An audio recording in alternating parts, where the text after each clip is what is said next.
Baik, yang kemudian selanjutnya 14, masih sama pembahasannya terkait, yaitu apa? Ketidakmampuan seorang suami menggauli istrinya, atau juga ini terapi untuk lemah syahwat. Terapi untuk lemah syahwat.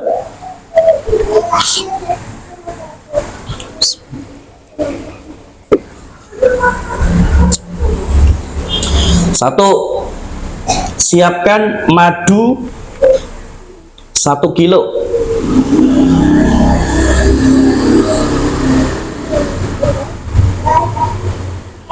Kemudian bacakan surah Al-Fatihah, Al-Insyirah, kemudian Al-Mu'awidat, Al-Ikhlas, Al-Falaq, An-Nas di madu tersebut tadi. Jadi ketika dibacakan itu madunya didekatkan ke mulut ya.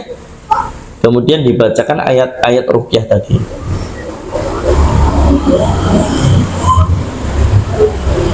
Kemudian minumlah sehari 3 kali.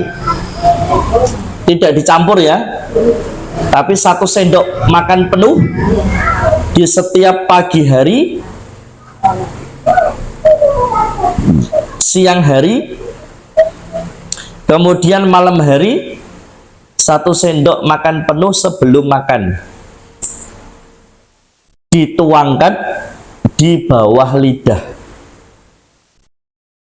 Setelah dituangkan di bawah lidah, didiamkan barang 5-10 detik saja.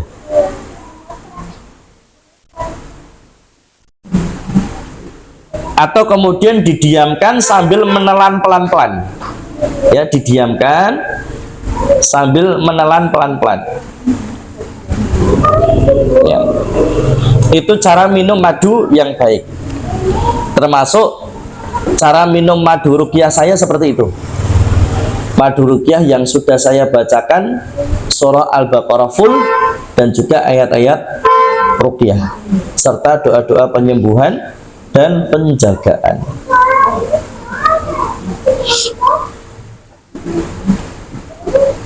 Ini dilakukan selama 1-2 bulan ya, sampai madunya habis. Setiap hari dia lakukan seperti itu. Cuman biasanya berobat itu yang paling sulit apa? Telaten, susah ya. Sama, mau jenengan sakit medis, mau jenengan non medis, itu yang paling susah memang telaten.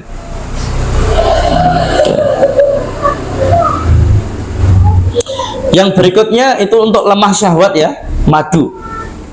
Atau juga bisa makan ini loh, makanan ratu lebah itu loh, namanya apa itu? Apa? Bipolen ya? Bipolen ya? Kan produk madu kan ada banyak ya, ada propolis, ada bipolen.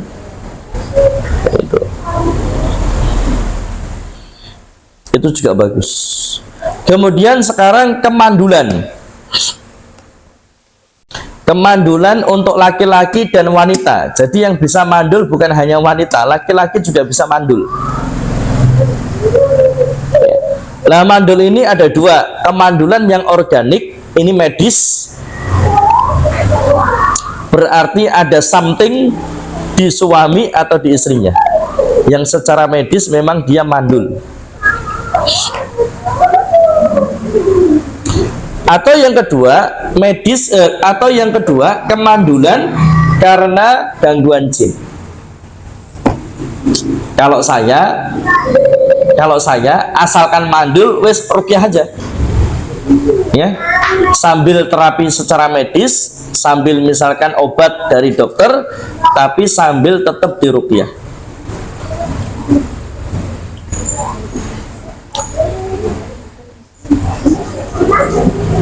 Jadi laki-laki mandul itu kalau spermanya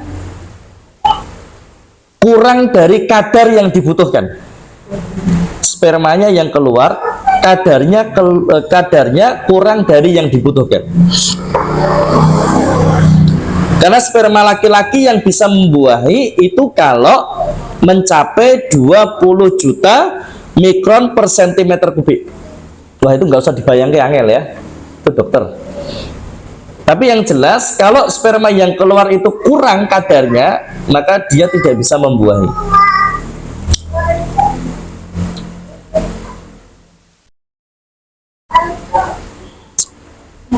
Kemudian atau yang kedua, spermanya mati, yang sehingga pembuahan pun tidak bisa terjadi. Ini kalau di laki-laki.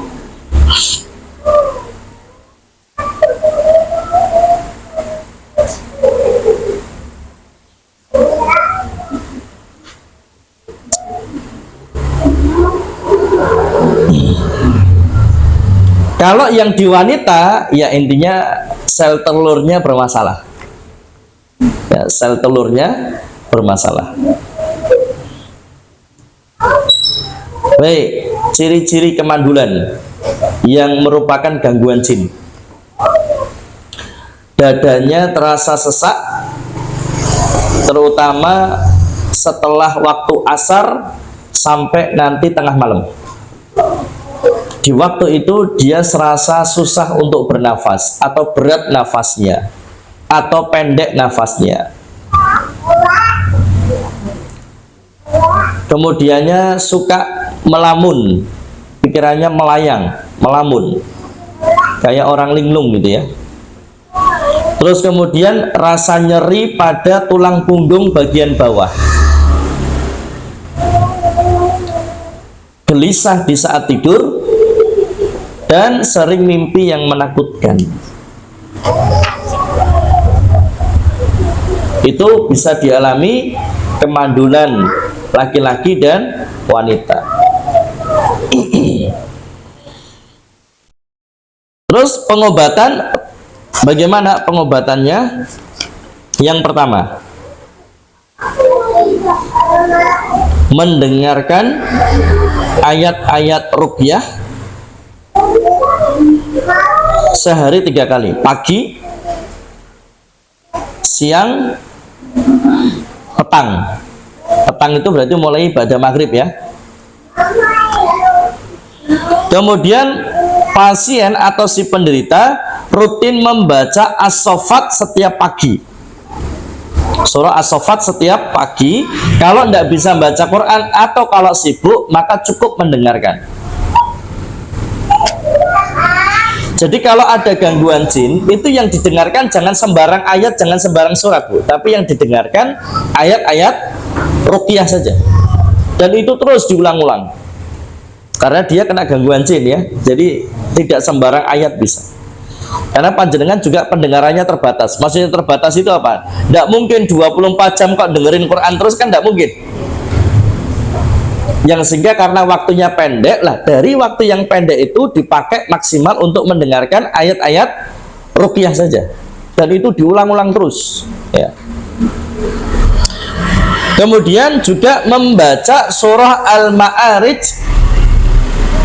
menjelang tidurnya atau mendengarkan. Kalau nggak bisa baca ya mendengarkan apa surah Al-Ma'arij.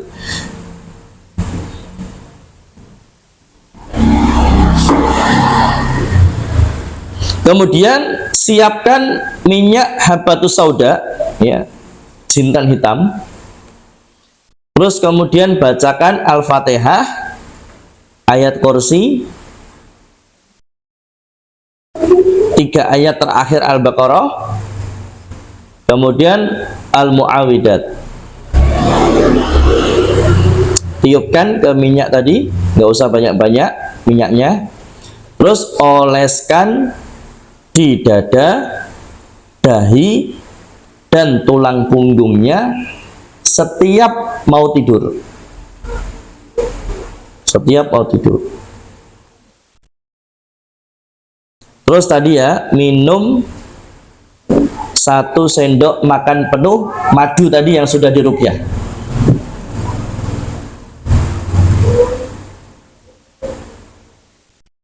Dan alhamdulillah ketika terapi ini dipraktekkan rutin istiqomah kepada penderita mandul, alhamdulillah mandulnya sembuh.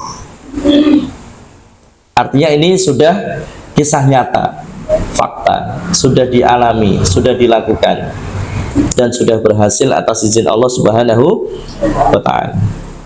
Surat apa tadi yang untuk 9 bulan? Al-Fatihah, ayat kursi, 3 ayat terakhir Al-Baqarah, kemudian Mu'awidat, Al-Ikhlas, Al-Falaq, An-Nas. Oke, terakhir apa? Ejakulasi dini.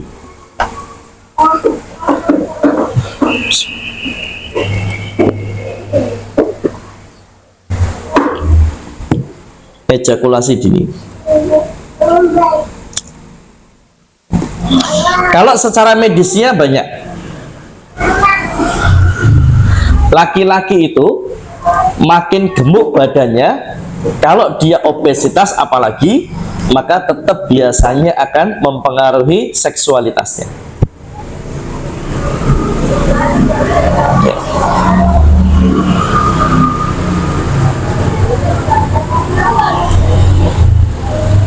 Terus juga sekarang banyak makanan-makanan yang merusak tubuh kita ya.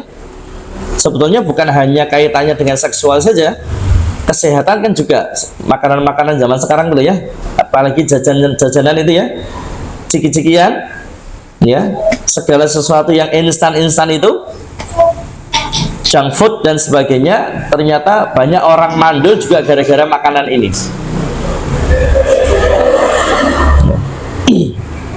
Tapi kalau orang-orang sepuh dulu kan anaknya banyak-banyak ya. Ya makannya apa coba? Pohong, telo, jagung ya.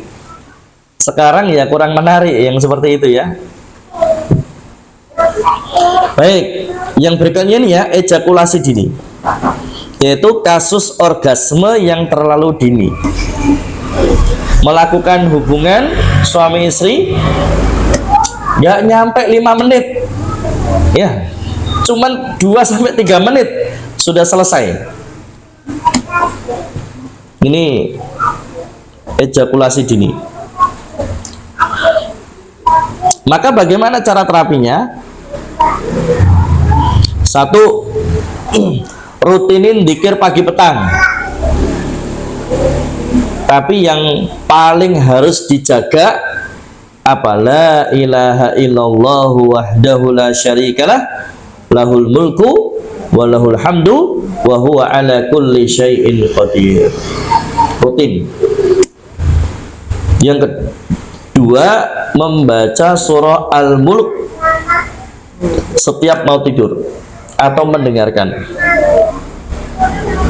Yang ketiga, sering-seringlah baca ayat kursi, diulang-ulang terus, tidak apa-apa, setiap harinya.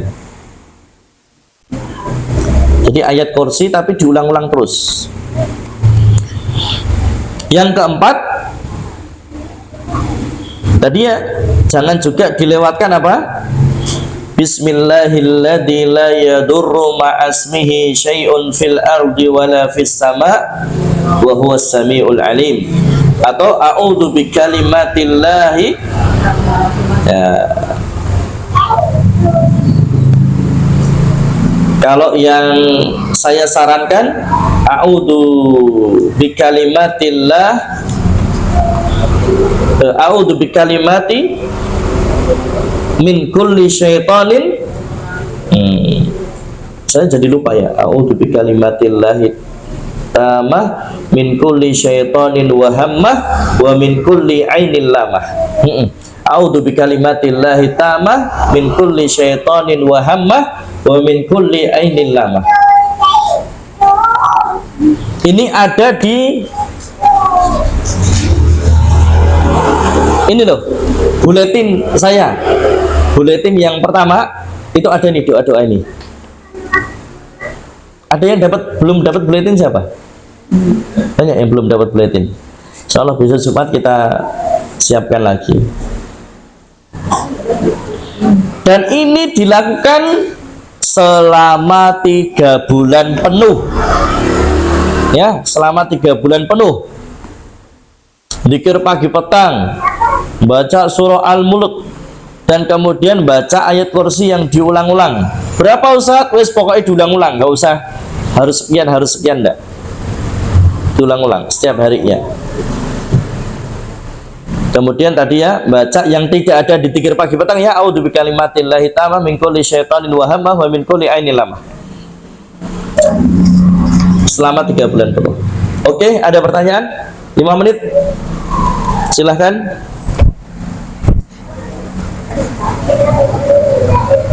Baik, ini kota infak untuk pembangunan Islamic Center Futuhat di Boyolali. Masih kurang banyak, kita dapat tagihan 18 juta ini, masih kurang banyak sekali. Ya, silakan. Nanya, kalau misalnya ada seseorang yang sudah pernah rupiah atau yang lain, terus rupiah sama berjalan boleh nggak? Boleh, bisa. Sama kok, rupiah satu dengan yang lain sama. Cuman bisa jadi metodenya ada yang berbeda. Bisa jadi metodenya ada yang beda.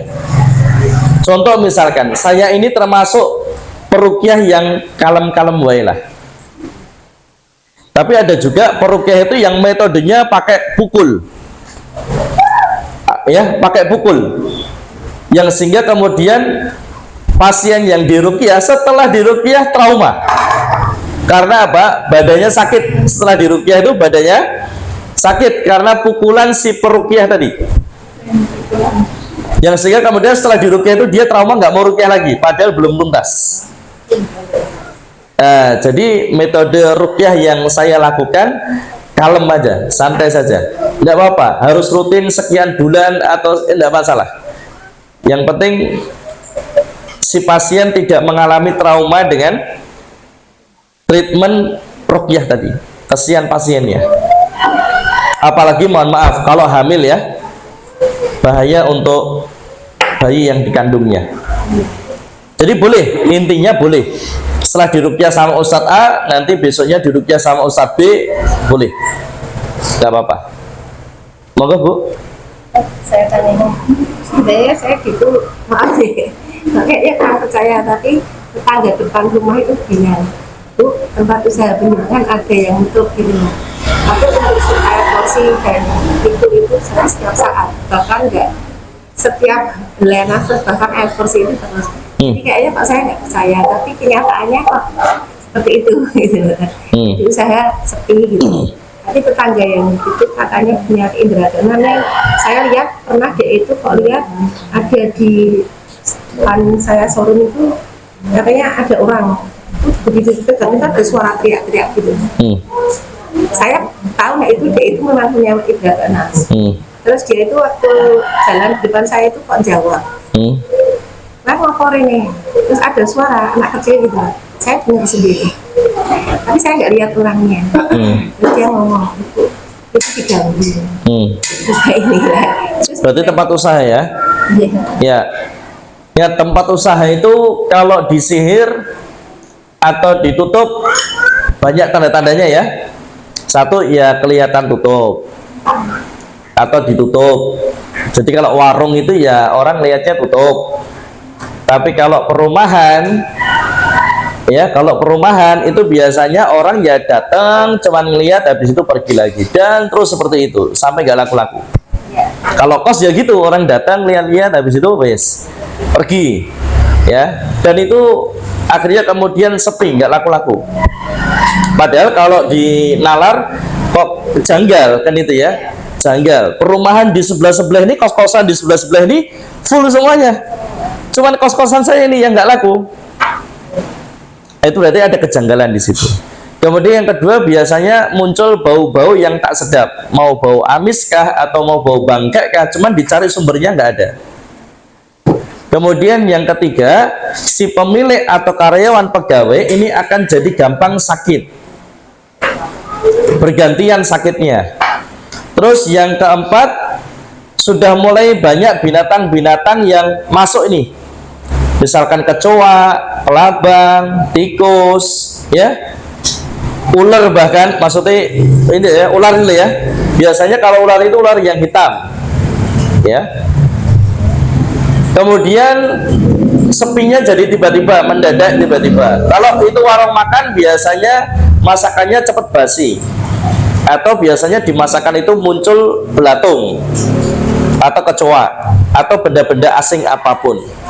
Nah, kalau ada tanda-tanda seperti ini atau gangguan-gangguan ya, mulai suara, penampakan dan sebagainya, oh berarti memang ini tempat usaha bermasalah ini atau rumahnya bermasalah. Bagaimana terapinya Ustaz? Terapi yang paling dianjurkan Nabi Muhammad apa? Full baca surah Al-Baqarah di dalam. Di dalam rumah itu dibacakan full surah Al-Baqarah. Full surah Al-Baqarah. Sekali duduk mulai dari maghrib. Ya, mulai dari maghrib. Karena untuk meruqyah rumah atau tempat usaha itu waktu yang paling bagus adalah waktu petang hari. Kenapa? Begitu energi mereka memancar keluar, kan waktu maghrib itu kan energi mereka sedang strong-strongnya ya, sedang kuat-kuatnya. Begitu muncul energi mereka yang sedang kuat-kuatnya ini, langsung kita hantam dengan Al-Baqarah. Kenapa? Al-Baqarah itu akhdaha barokah wala yastati'uhal batalah. Satu, Al-Baqarah itu keberkahan. Yang kedua, sihir sekuat apapun, setan sekuat apapun tidak akan mampu menembus dan melawan Al-Baqarah. Karena Al-Baqarah ini puncaknya Quran, ya, fustatul Quran, puncaknya Al-Quran, Al-Baqarah. Full sekali duduk. Berapa jam? 2,5 jam kalau lancar. Kalau sama ngemil, kalau sama minum ya 3 jam. Ya, tapi sekali duduk habis maghrib. Kemudian apa? Rutinkan itu baca sekali. Kalau masih ada gangguan berarti apa? Rutin baca Al-Baqarah tiap 3 hari sekali. Tiap 3 hari sekali. Nah, nanti di hari yang kedua atau ketiganya jenengan cukup membaca Al-Baqarah ayat 1 sampai 5. 1 sampai 5. Kemudian kalau itu sihir berarti 102. 163, 164. Ayat kursi 255 sampai 257. Kemudian 3 ayat terakhir 284 sampai 286. Ini dibaca setiap malam. Kalau tidak sempat baca Al-Baqarah, baca ini. Bacanya tetap di tempat usaha itu. Ya, harus di dalam tempat usaha yang kena sihir atau di dalam rumah yang kena sihir atau gangguan jin. Ini ya Al-Baqarah. Kalau nggak sempat baca Al-Baqarah full, dicoba pakai ini dulu. Kalau pakai ini kok ternyata belum bisa, oh berarti dosisnya kurang, harus Al-Baqarah full. Jadi semuanya ada dosisnya. Ya. Masalahnya kita ini banyak dosa itu loh ya. Jadi kalau kita ini banyak dosa, baca yang dikit-dikit itu kadang dosisnya kurang. Sama tuh ya. Kalau yang sakit ringan-ringan, kasih madu 1 sendok, 2 sendok sembuh. Sekali aja. Tapi kalau sakitnya sudah parah, kanker misal, ya Allah, kanker stadium 4, minum madu cuman sebulan pengen sembuh, ya enggak mungkin. Artinya secara akalnya enggak masuk. Kenapa? Kamu sudah stadium 4. Maka rutinnya madu harus ya tiap hari dan berbulan-bulan bahkan bertahun-tahun. Kalau gini, kita pas baca, karena kan lama ya, tebalan itu, 2 jam nggak selesai. Lalu ada tamu, kita nemoni tamu dulu, terus dilanjut lagi itu. Boleh, boleh, ya. Minimal ini dulu, ya, selesai. Sudah cukup ya? Sudah jam 10:30. Besok hari Jumat kita ketemu lagi insya Allah. Terima kasih teman-teman jamaah yang sudah hadir. Ini nomor saya 0882 1640 1974. Ya, silahkan kalau mau konsultasi, tanya jawab, mau curhat. Biasanya ibu-ibu kan sebelum tanya itu curhatnya banyak, padahal tanyanya cuman walah gitu tak loh. Ya Allah, Saya sering dapat gitu tuh ya, curhatnya banyak, ternyata pertanyaannya cuman itu saja kan itu ya. Tapi itulah ibu-ibu ya, kuotanya kan banyak ya. Ya. Ini ya 0882 1641 1974. Terima kasih yang sudah infak sedekah, yang hadir. Semoga Allah ganti dengan ganti yang lebih baik. Semoga Allah rahmati, berkahi, sehat walafiat, panjang umur, berkah manfaat. Ya, semoga anak saleh salehah, keluarga sakinah mawaddah warahmah. Semoga kita senantiasa diistiqomahkan Allah. Subhanakallahumma bihamdika, asyhadu an la ilaha illa anta, astaghfiruka wa atubu ilaik. Assalamualaikum warahmatullahi wabarakatuh.